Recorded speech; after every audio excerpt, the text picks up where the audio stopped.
একটু আপনার কাছে জানতে চাইবো সেটা হচ্ছে যে ইনিশিয়াল ম্যানেজমেন্টের জায়গাটা। বাজারে এখন অনেক তেল পাওয়া যায়, অনলাইনে অনেক তেল মালিশের বিজ্ঞাপন আমরা দেখতে পারি, যেগুলো নাকি এসব ক্ষেত্রে কাজও করে, অনেকে সেরকম রিভিউ দেন।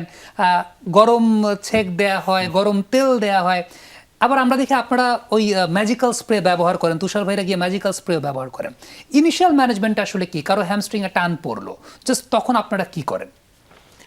একটা মানুষ অথবা একটা স্পোর্টসম্যান যখন মাঠে ব্যথা পায় বা যে কোনো একটা ইনসিডেন্স ঘটে, সাডেনলি এটা হতে পারে যারা জিম করে অনেক সময় ওভারলোডিং এর কারণে সাডেনলি জিমে ব্যথা পেয়ে যায়। জি, জিমের যে আইটেমগুলো আছে, লেগ কার্ল অথবা লাঞ্জেস আছে অথবা কি বলে লেগ প্রেস আছে, এগুলো তো অনেক সময় ব্যথা পায়। আবার অনেক সময় যারা হিল ট্র্যাক্সে কাজ করে অথবা হিল ট্র্যাক্সে যাতায়াতের অভ্যাস আছে, তাদের ক্ষেত্রেও এই ইনসিডেন্টসগুলো ঘটে থাকে।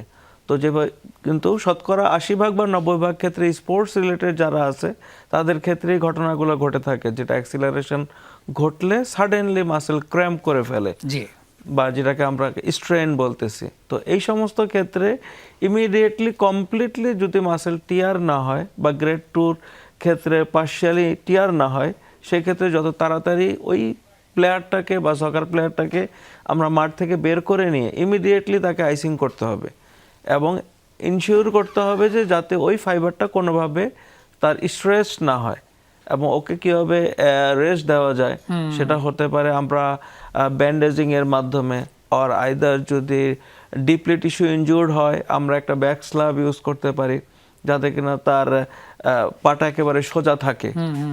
মানে ভাঁজ করে রাখলে হ্যামস্ট্রিংয়ে কিন্তু আলটিমেটলি চাপ পড়বে। এবং এই ক্ষেত্রে যেটা ম্যাজিক্যাল স্প্রে আপনি বললেন, এটা ইউজ না করাই ভালো।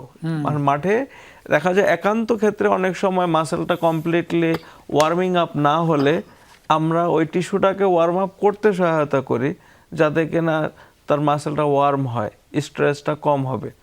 কিন্তু ব্যথার পরে ইমিডিয়েটলি যদি এই ধরনের তেল বাজারে যে সচরাচর পাওয়া যায় অনলাইনে অথবা ইউটিউবে, জি, তাৎক্ষণিক ব্যবহার করা, এগুলো দেখা যায় ক্ষণিকের জন্য ব্যথা চলে যায়, কিন্তু আলটিমেটলি আমাদের টিস্যু হিলিংটা আরও ত্বরান্বিত করবে।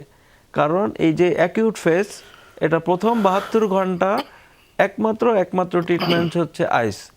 এবং এটার সাথে যদি ডক্টর মনে করেন অথবা বিশেষজ্ঞ যারা রয়েছেন, আমাদের অর্থোপেডিক্সগণ রয়েছেন অথবা এই যে রিহ্যাবিলিটেশন স্পেশালিস্ট যারা আছেন, যারা কিনা মেডিসিন নিয়ে কাজ করেন, স্পোর্টস মেডিসিন নিয়ে, তাদের পরামর্শে কি ধরনের মেডিসিন খাওয়া যেতে পারে অ্যালং উইথ কি ধরনের রেস্ট অথবা কতদিনের কোন লেভেলের ইনজুরি হয়েছে, এগুলো ডায়াগনোসিস করা কিন্তু মোস্ট ইম্পর্টেন্ট পার্ট।